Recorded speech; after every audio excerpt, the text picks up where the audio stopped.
So before we get started, I want to let you know my stance on the Grinch leak, that I really liked it, and I really wanted it to be real, but I'm not going to let that bias change my opinion on this direct, and we're only going to judge it from what we saw from the direct itself. No prior information or anything, so there's no bias.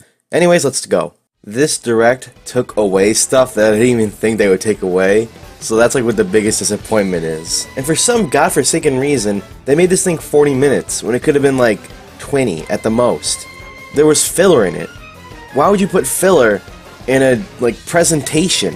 It doesn't make any sense. They spent a whole minute talking about the options button in the game. We really didn't need that. The only thing that was important was the Mii fighters. Otherwise, everything else could be figured out by yourself. They only need to include the Mii fighters segment from that part of the entire presentation. Why? They literally just handheld the viewer who wasn't even playing the game yet. And 90% of the stuff in these segments were things you could observe and immediately understand. Anyways, I got a little off topic there with the intro. But I did say it took away stuff that I thought was really cool from literally all the other games and just said no. So we're gonna start with spirits here. These replace trophies. The problem with all this though is that it's not unique. These are all just pictures from the internet, cropped nicely, but these aren't special in any way, like the trophies were. Alright guys, you see all this stuff? This is what I mean, look at this, hang on. Whoa guys, I just got the Sephiroth spirit. Wow, look at him. What? This is crazy. You see the problem here? I just did something from Smash Brothers within 5 seconds on my computer. It's not special anymore. I don't think anybody would have expected this to even happen. Who would have thought they would have replaced trophies? It was just a Smash staple since Melee. Having to fight for them too just feels weird. If it was trophies I wouldn't have minded, but I'm just fighting for a picture I already saw on the loading screen. Unless these stickers have some kind of special information about the character or its development or they have an animation or something, then it's not worth fighting for them. And then you have to use them in RPG style battles where you have to just get the right sticker to win. I hate this. Nobody likes this. You play these fighting games to fight, not to play them as an RPG. If you want to play an RPG, you go play an RPG. Maybe they perfected it. Maybe it's actually really fun. I sound like an idiot. But I've never seen another game ever perfect the system. Usually, the fighting doesn't matter and all matters is your stats, or the stats don't matter at all and it's just a way to waste time between battles. I really hope that this isn't the case, but my hopes are extremely low for this mode. And now Adventure Mode is an RPG, it's straight up an RPG. You walk across the tabletop, you press A to go into battles, you press A to interact with the environment, but it's all 2D. Adventure Mode in Melee was literally going through each world, adventuring through it, trying to complete an objective, maybe race to the end of the level, outspeed something, find something, etc. And this game doesn't have that. It's just walk around and press A on stuff to continue the game. You press A on a person, you go into a battle and get their sticker. It's just we want to fight. There's a bajillion amount of free-to-play games out there that are exactly like this one, except they're free, and they actually focus on the RPG element of managing your stats and getting the best team together.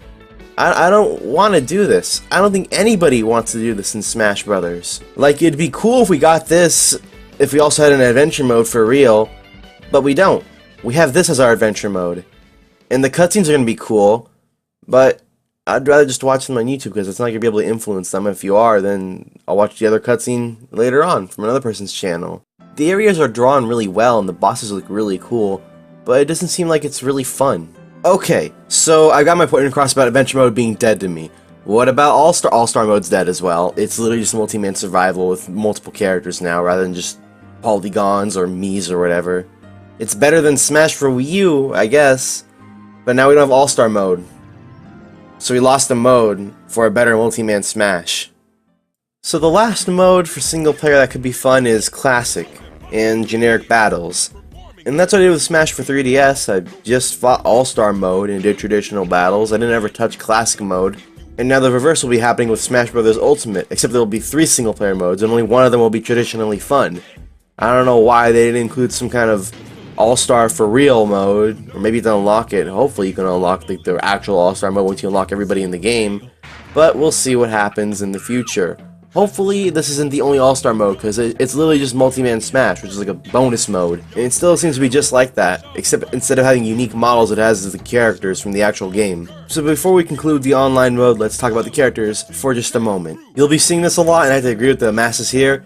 The King K. Rool reveal characters should have been swapped with this Nintendo Direct. It would have been a balancing act there. Have some lamer characters in the Amazing Direct, and have some amazing characters in the lamer Direct. And by lame, I don't mean they're actually lame.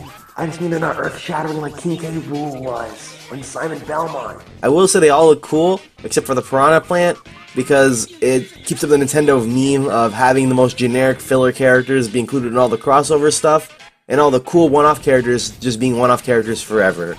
At least they're free. Well, okay, on to online now. It looks like a massive upgrade from the last game until you get to the part where they talk about queuing up for battles. There's no more for fun or for glory. Instead, you choose what the queue will be about. You can have team battles, 1v1s, generic smashes with time rules, etc. A massive upgrade until you figure out that they could queue you up and have you fight somebody with a different rule set that's just similar to yours, but not yours exactly. So if you want to do one-on-one matches on Battlefield with only the assist trophy and the smash ball available, you're fucked. Because nobody wants to do that. Other people are going to be playing 1v1 with no items on the Omega versions of stages with no hazards. Then there'll be other casual players playing 4 free-for-all player battles with all the items on. But if you want to play like a free-for-all battle with only the Smash Ball, you're not going to get that. You're never going to get that. You're going to keep getting to Smash fights that have items on all the items. You might even get into like 4-player free-for-alls. You might get into a 1v1 with like the items that you want on instead.